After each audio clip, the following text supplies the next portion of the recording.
So my name is Sarah and I'm with NUI Galway and Teagasc Environmental Research Centre in County Wexford.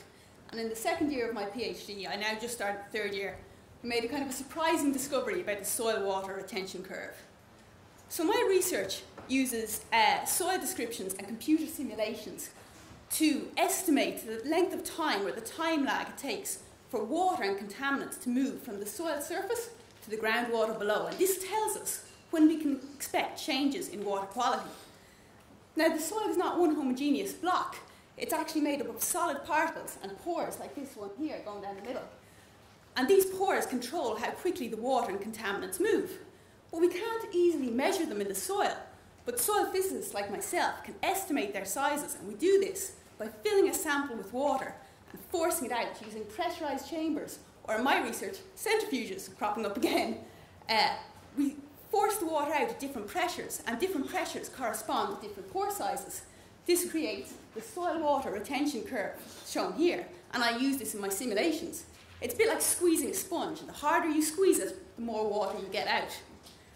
Now, the water doesn't leave all in one go, it flows out gradually over time. And you take your measurement when equilibrium is reached or flow stops. But because it's so slow, it's hard to detect when this really happens, particularly using traditional methods. So it's common to see rules in the literature that say 24 hours, equilibrium. But I had my doubts about this, particularly in my centrifuge method. So I took some soil pores, stuck them in the centrifuge at minus 20 kilopascals, and spun them around and weighed them every hour. Simple. It took 76 hours for it to reach equilibrium. And then I had to repeat it at different pressures, 100 kilopascals, 300 kilopascals, 1,000 kilopascals, and it took up to 176 hours of hourly measurements, people, to reach equilibrium, at which point I had reached breaking point. But straight away, we'd learned some very exciting things. Firstly, the rules applied in the literature were way wrong. They couldn't be relied upon. Secondly, the rate of equilibrium is different at different pressures. So I was kind of stumped, actually. I was excited and stumped because what rule did I use? So well, what difference will it make to my model, to my numerical simulation? So I made 3 different curves using a 24-hour rule, a 48-hour rule, and a 72-hour rule to see what effect these would have on my simulations.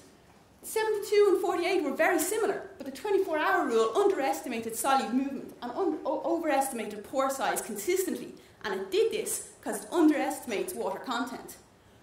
So we know a 48-hour rule for my purposes works as well as a longer duration. This is an equilibrium, but it might be an effective equilibrium.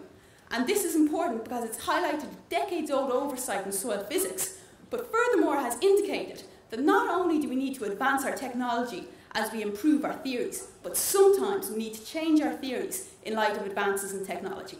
Thanks very much.